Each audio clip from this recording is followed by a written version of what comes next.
오늘부터 수요일 예배 동안 한 67번을 평신도 신학이라는 제목으로 공부하겠습니다. 신학은 하나님의 말씀을 연구하고 비판하고 쪼개고 하는 건데, 뭔 하나님의 말씀 구구로 믿으면 되지, 뭘 성경 말씀을 쪼개고 찢고 그래. 그런데 현대인들은요, 궁금증을 해소시키지 않으면 안 믿어.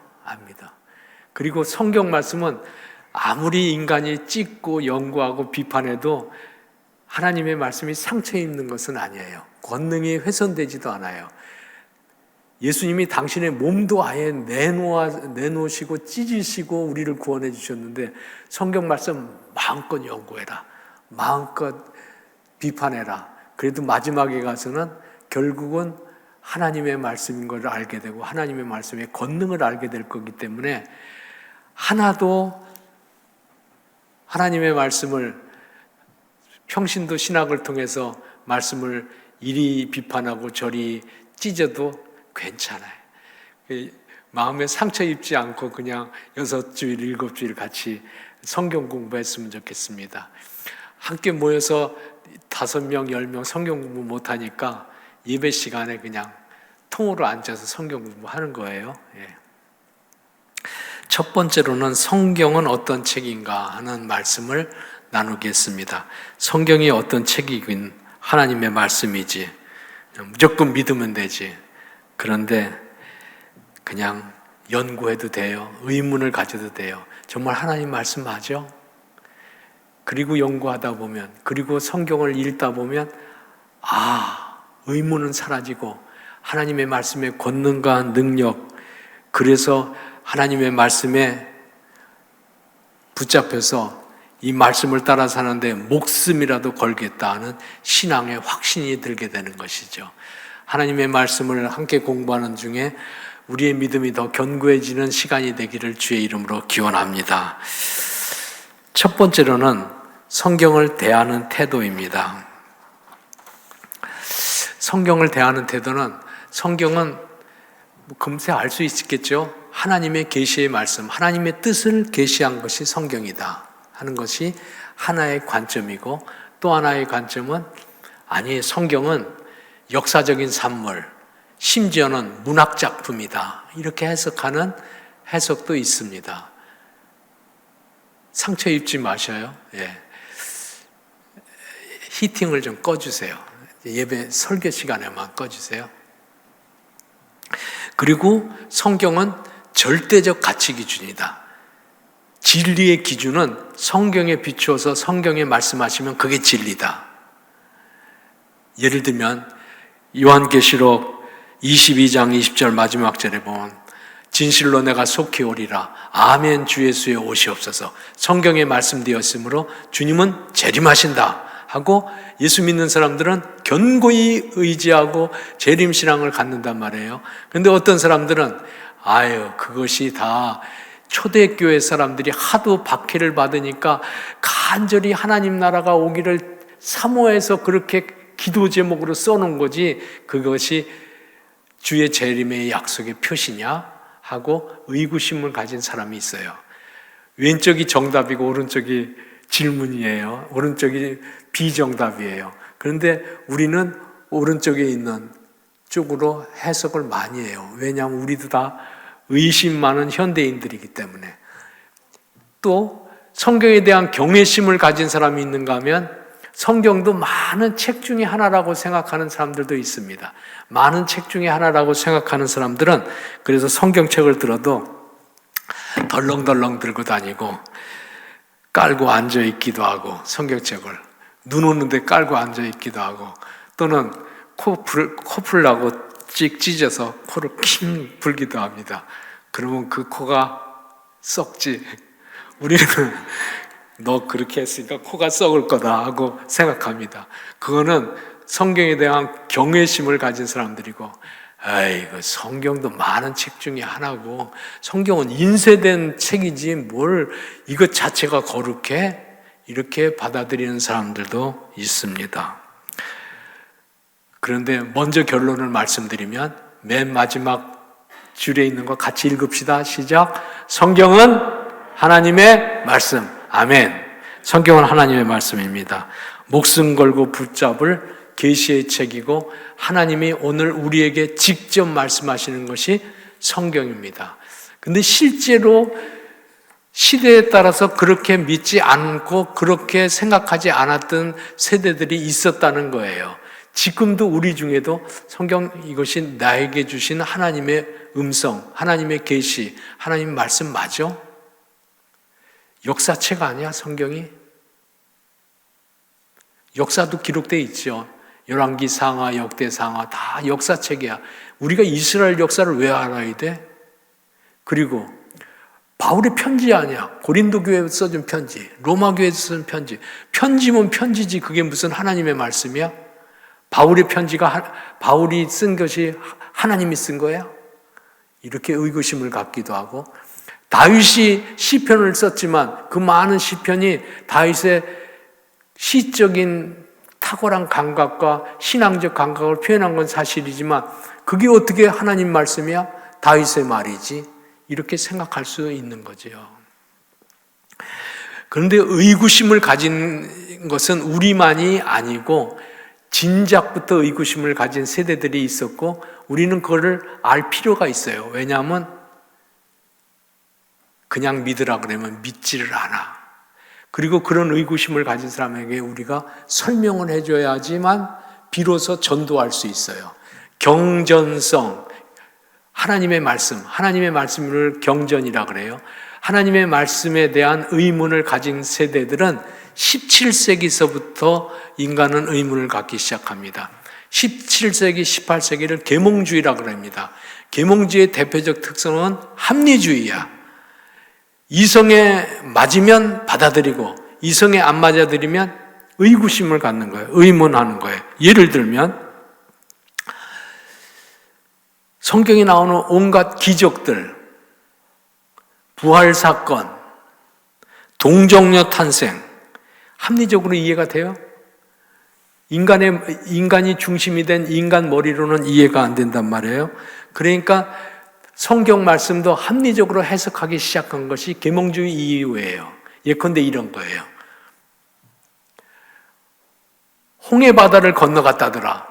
아니 바다를 어떻게 건너가? 내가 홍해를 가봤더니 그냥 끝도 안 보이는 그 먼 길을, 그 깊은 홍해를 어떻게 빠져 죽지 않고 거기를 지나갈 수 있어?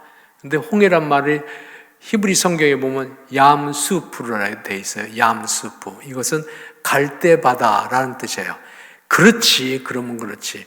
갈대바다, 얕은 바다, 갈대가 있는 바다를 홍해를 건넜다는 것이 아니라 얕은 바다를 건넜는데 기적같이 애굽 군대들에게 잡히지 아니하고 애굽의 철번거들이 거기 다 진흙탕에 빠지고 이스라엘은 건너갔다는 뜻이지. 부활, 어떻게 사람이 부활할 수 있어? 죽으면 끝이지. 내가 죽은 사람이 부활한 걸 본 적이 없어. 다 인간이 중심이 되는 거예요. 본 적이 없어. 아마 이런 걸 거야.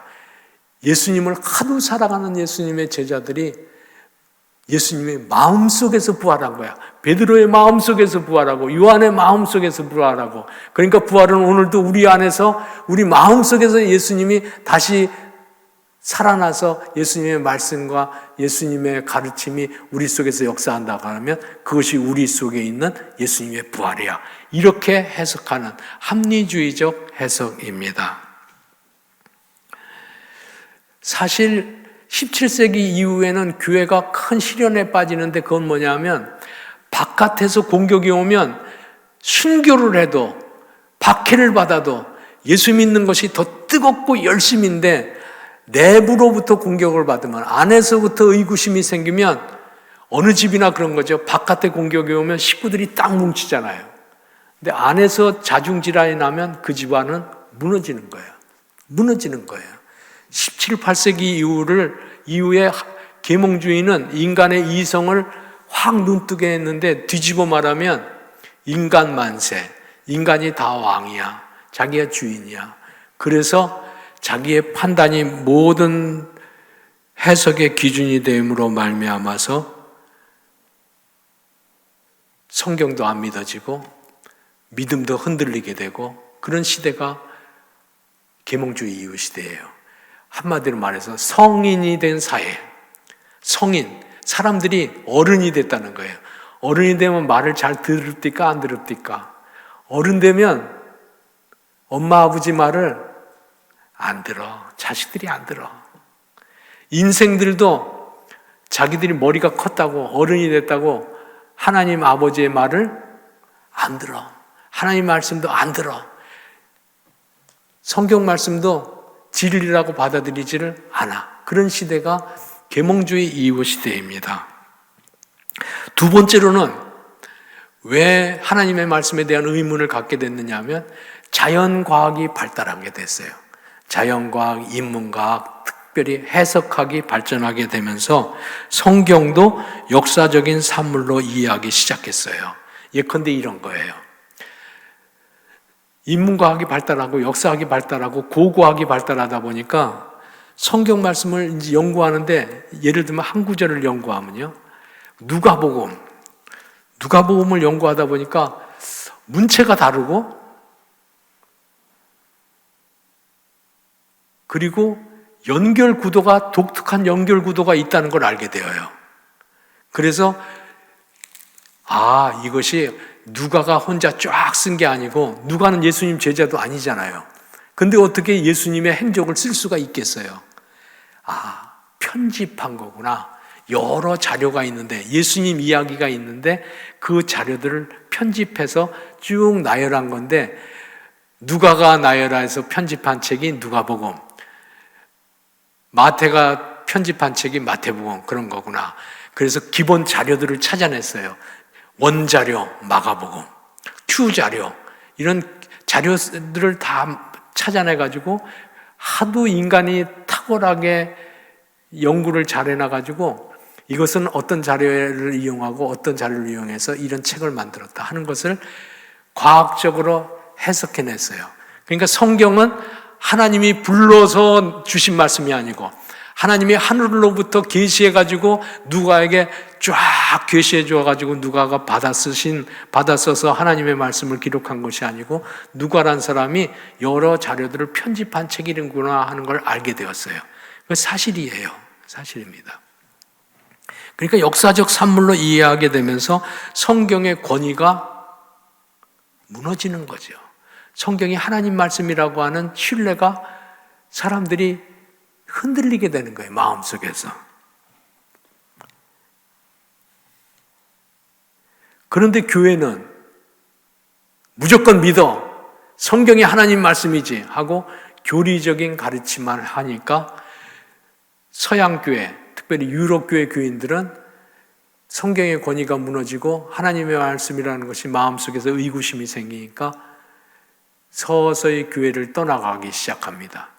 19세기 이후에 유럽교회는 서서히 교인들이 떠나가면서 지금은 유럽교회로 한번 가보세요. 유럽에 여행하면 꼭 주일날 교회를 가보세요. 없어, 사람들이. 없어.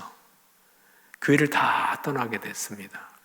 성경의 권위가 도전받게 된 시대가 되었다. 그런 거예요. 그것이 계몽주의 시대 이후에 19세기까지 인간 만세를 외친 19세기. 인간은 모든 것을 다 할 수 있다. 과학 발전, 인문학의 발전을 통해서 못할 게 아무것도 없다. 정말 못할 게 없죠. 달나라도 가고 AI가 통계도 다 뽑아주고 자동차 타면 이제 운전할 필요 없이 나 바른교회 간다 그러면 바른교회 주차장까지 딱 데려다 줄 세상이 돼버렸으니까 못할 게 하나도 없어. 못할 게. 그러니까 인간이 최고다. 인간은 마침내 유토피아, 이상적 사회를 이룰 수 있다. 인간의 이성 만세를 외친 시대에 그러므로 성경도 상대적으로 만드는 거예요. 세 번째입니다. 그러면 성경 형성의 주체는 누구인가? 성경을 완성하고 성경을 편집했다고 하는데 그것을 완성한 사람 누군가? 여러분 이 세 번째 거는 주목해서 봐주세요. 구약 성경은 얌야에 AD 97년에 교회 회의를 통해 랍비들의 회의를 통해서 39권이 결정됐습니다.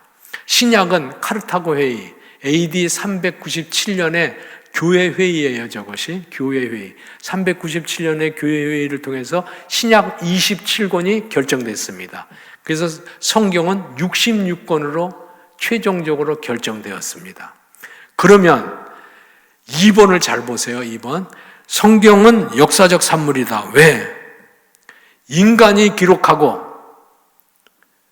성서 기록자들, 마태, 마가, 누가, 바울 사도, 베드로 이런 사람들이 기록했잖아요. 사람이 기록한 책이고 그것을 교회가 결정해서 이게 하나님의 말씀이다 했으니까 성경을 편집하고 완성한 주체는 누구다? 인간이다.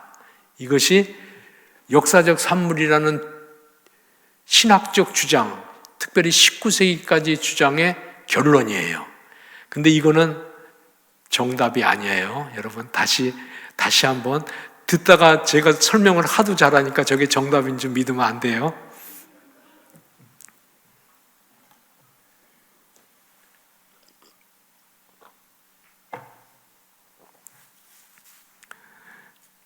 (19세기까지) 신학의 결과물은 성경은 역사적 산물이다 그런 거예요.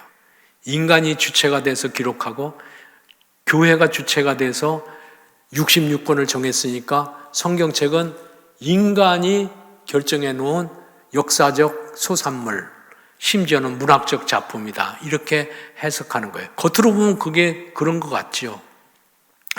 실제로 교회가 이렇게 책을 편집하게, 성경을 편집하게 된 이유가 있긴 해요. 왜 그랬느냐 하면 기독교 공동체가 처음부터 성경책을 갖고 시작한 것이 아니에요. 복음서 그리고 바울 서신이나 베드로서 같은 편지글이 단편적으로 조각으로 교회 속에 있긴 있었어요. 일부는 사용하고 있었는데 문제는 예수님과 함께 살았던 시대의 사람들이 서서히 죽어. 그러니까 예수님을 증언할 사람이 없어. 그리고 예수님이 곧 오신다 그랬는데 재림이 지연됩니다. 그리고 이단들은 확장하고 교회는 자꾸 부흥돼서 커지는데 바른 가르침을 가르칠 필요가 있었어요. 그러니까 성경을 편집하게 된 거예요. 필요에 의해서 편집한 거고 하나님의 간섭이라고 믿어요. 옳습니다. 그런데 그 인간이 주체라 그랬죠. 2번에 보면 인간이 주체라고 생각하는 그것이 문제인 거예요. 사도들이 저수라고 교회가 결정한 건 사실입니다만 거기서 끝나는 것이 아닙니다. 3번을 보세요. 하나님의 말씀은 그 다음에 화살표 다음을 같이 읽읍시다. 시작. 성령이 주체다. 예. 인간이 주체라고 믿었을 적에는 겉으로 보면 인간이 기록하고 교회에서 교회의 회의를 통해서 27권을 결정한 것은 사실입니다. 그런데 정말 인간이 결정한 것일까? 20세기 들어와서 연구를 더 하게 됩니다. 그러면서 대표들 몇 명이서 교회의 복음서를 결정한 것이 아니라는 것을 알게 됩니다. 이단과 목숨을 걸고 싸우는 초대교회, 그리고 교통이 나쁘기 때문에 서로 왕래할 수가 없었어요. 박해가 심하기 때문에 드러낼 수도 없었어요. 요즘처럼 핸드폰이 있어서 전화를 할 수도 없었습니다. 서로 멀리 떨어져 있습니다. 알렉산드리아, 예루살렘, 안디옥, 더베, 수천 리, 심지어는 만리 넘어 멀리 떨어져 있는 교회들은 서로 교류가 없었습니다.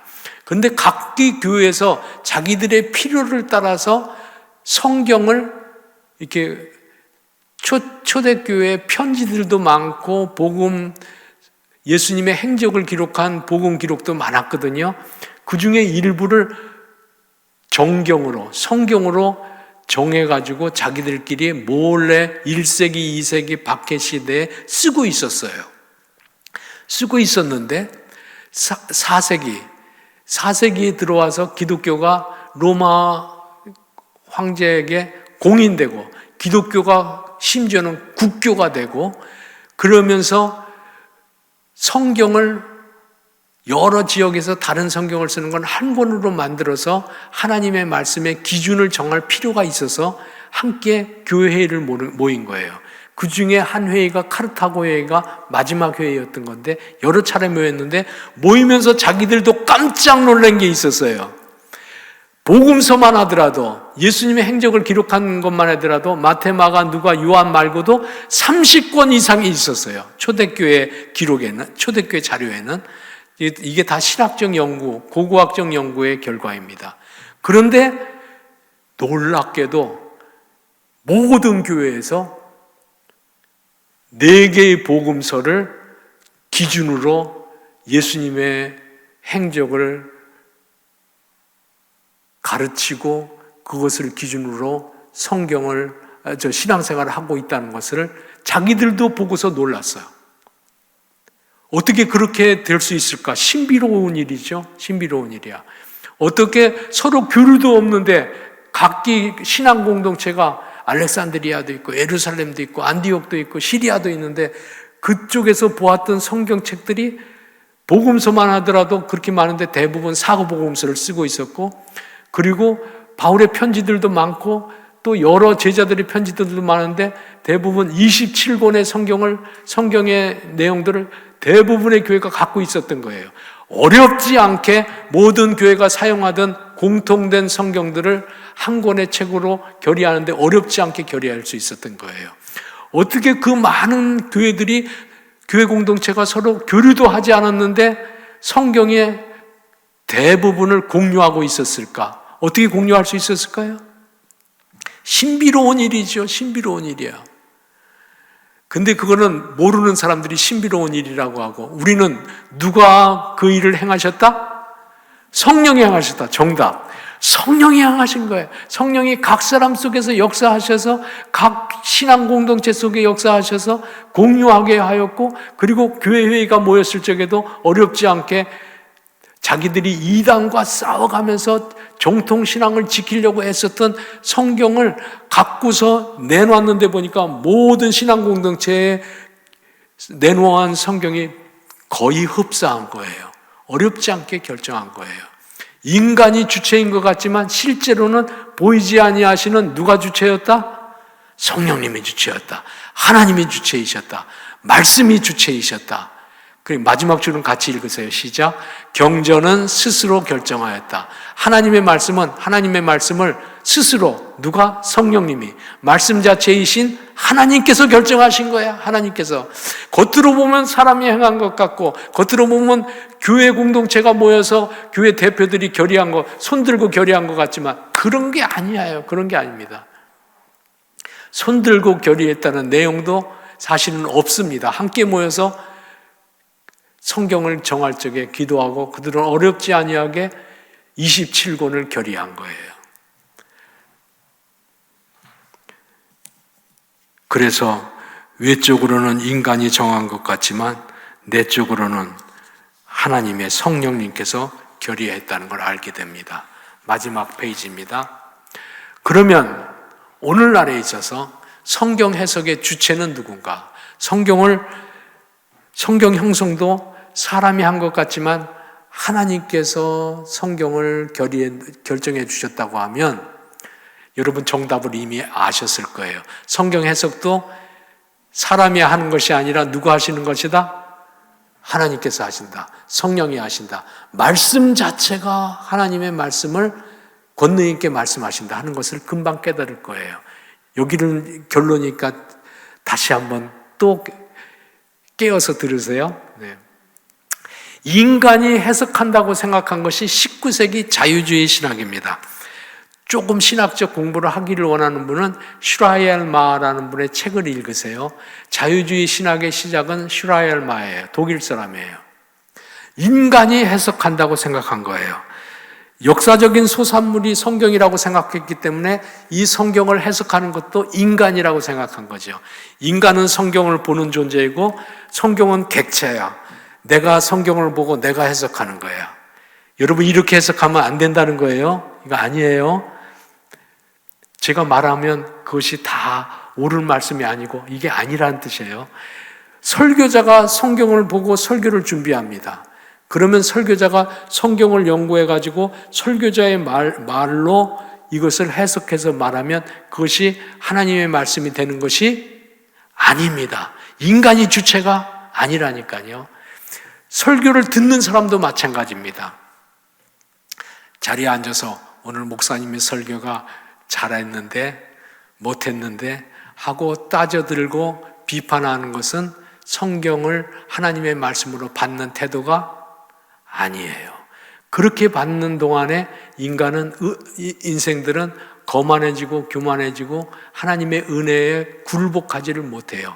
그래서 19세기는 자만의 시대, 인간 만세의 시대인데 19세기를 딱 건너뛰자마자 인간은 모든 게 다 할 수 있다 생각했는데 1차 세계대전, 2차 세계대전을 통해서 수천만의 사람이 서로 칼로 총으로 찔러 죽이고 총으로 쏴 죽이고 하면서 유럽이 기독교 국가 아닙니까? 다 기독교 국가입니다. 수백만 수천만을 죽이는 야만적이어도 이렇게 야만적일 수 있습니까? 인간이 죄악이 많아도 이렇게 죄가 많을 수 있습니까? 인간에게 완전히 절망하고 인간에게 완전히 실망한 시대가 20세기 초반이에요. 19세기는 인간이 뭐든지 다 할 수 있다고 생각하는데 20세기 초반 들어와서 인간이야말로 아무것도 할 수 없는 모든 피조물 중에 가장 죄되고 야만적이고 악독하고 하나님이 없는 존재라는 것을 뼈저리게 경험하게 되면서 뭐가 잘못된 걸까 하고 돌아서게 됩니다. 2번이에요. 그래서 20세기에 들어와서 신학은 인간이 최고라고 하는 자유주의 신학에서 하나님 말씀하시옵소서 내가 듣겠습니다 하는 말씀의 신학으로 바뀝니다. 20세기 신학, 말씀의 신학의 대표적인 신학자를 칼 바르트라고 말합니다. 신학에 관심 있는 분은 한번 책을 찾아보세요. 칼 바르트입니다. 성경을 보니까 인간이 연구하고 자시고 할 책이 아니라는 걸 알게 됩니다. 태초에 하나님이 천지를 창조하셨느니라. 하나님이 말씀하셨어요. 그럼 천지 창조는 누가 하신 거예요? 내가 연구해보고 판단할 일이 아닙니다. 하나님이 하셨구나. 하나님이 하셨구나. 하나님이 인간을 사랑하신다. 하나님이 세상을 이처럼 사랑하사 독생자를 주셨으니 이건 내가 연구할 것이 아닙니다. 하나님이 인간을 사랑하신다는 책이야. 하나님의 책이지 인간의 책이 아니야. 하나님이 인간을 사랑하셔서 독생자를 외아들을 보내주셨다. 당신이 친히 사람의 몸이 되어서 이 땅에 오셔서 십자가에 죽으시고 우리를 구원해 주셨다. 연구할 거리가 아니고 그 말씀 앞에 굴복하고 회개하고 죄를 용서받아야 할 존재이지 인간이 성경을 가지고 해석하고 성경을 가지고 내 말로 설교하는 것이 그것이 참된 설교가 아니라는 걸 알게 되어요. 하나님의 말씀이 말씀하게 하는 것, 그것이 20세기의 말씀의 신학인 것입니다. 그래서 깨닫게 된 것이 말씀의 능력이 인간을 구원하신다는 걸 알게 됩니다. 실제로 글자를 몰라도 초등학교도 못 다녔어도 말씀만 듣고도 성령 받고 듣고도 말씀만 들었는데도 기적이 나타나고 말씀만 들었는데도 하나님의 뜻, 하나님의 계시가 환히 열리는 분이 있습니다. 시골 가면 신앙생활 열심히 하시는 할머니들 중에 성경을 못 읽는 분도 계세요. 못 읽는 분도 계세요. 그리고 한글 가르치면 떠듬떠듬 읽어. 그래도 역사가 나타나는 분들이 계세요. 말씀이 일하는 거라니까요. 인간이 말씀을 해석해서 내가 똑똑해서 구원의 진리를 깨닫고 구원받는 것이 아닙니다. 그게 아닙니다. 그게 아닙니다. 하나님의 말씀이 역사하는 우리 교회가 되기를 주의 이름으로 기원합니다. 목사님이 하나님의 말씀에 의존하여 말씀을 전파하고 우리도 말씀이 들려질 적에 저 말씀이 나를 위하여 주시는 살아계신 하나님의 음성이다 하고 받는 그런 신앙생활을 할 수 있게 되기를 기원합니다. 그게 20세기 신학의 전환입니다. 그러니까 19세기는 인간 만세라고 하면 20세기는 하나님 앞에 굴복하는 시대, 바른 신앙으로 되돌아온 시대입니다. 마지막 줄은 우리가 같이 읽읍시다. 하나님의 말씀이 살아서 역사합니다. 그러니까 성경 말씀을 볼 적에 이것이 하나님의 말씀이시다. 내가 읽고 내가 연구할 수는 있지만 그 안에서 나는 하나님의 말씀 앞에 굴복하고 나의 죄를 깨닫고 이 성경은 하나님의 책이시지 사람이 기록한 책이 아니다. 사람을 통하여 인간의 언어로 기록해 주셨을 뿐 하나님이 하시는 말씀이시다. 그러므로 나는 이 말씀이 나 삶의 표대요, 내 삶의 진리요, 내 삶의 방향이다 하고 굴복하고 나아가는 것입니다. 그래서 히브리서 4장 12절에는 이렇게 말씀하고 있습니다. 우리가 같이 읽은 겁니다. 읽읍시다.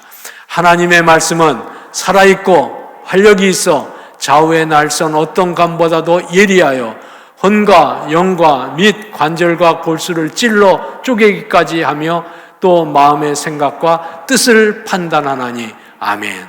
하나님의 말씀이 우리를 수술하고 우리를 회개시키고 우리를 구원시키고 우리의 인생을 바꾸고 우리의 삶으로 구원받게 하는 하나님의 축복의 통로, 하나님의 은혜의 통로가 말씀인 줄로 믿습니다.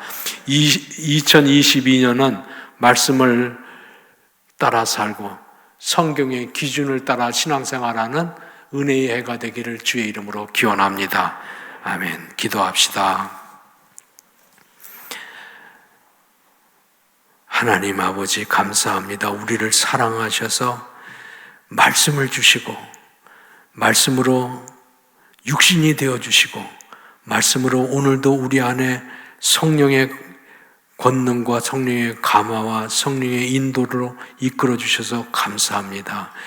우리로 하여금 말씀에 붙잡혀 사는 한 해가 되게 도와주시고 말씀을 따라 사는 동안에 회개하게 하시고 돌아서게 하시고 굴복하게 하시고 겸손하게 하시고 하나님의 은혜의 통로로 따라 나아가는 구원의 백성이 되기에 은혜 내려 주옵소서. 우리 교회가 2022년에는 말씀이 살아 역사하는 교회, 하나님의 권능이 나타나는 은혜로운 교회가 되게 하여 주옵소서. 주 예수 그리스도 이름으로 기도하옵나이다. 아멘.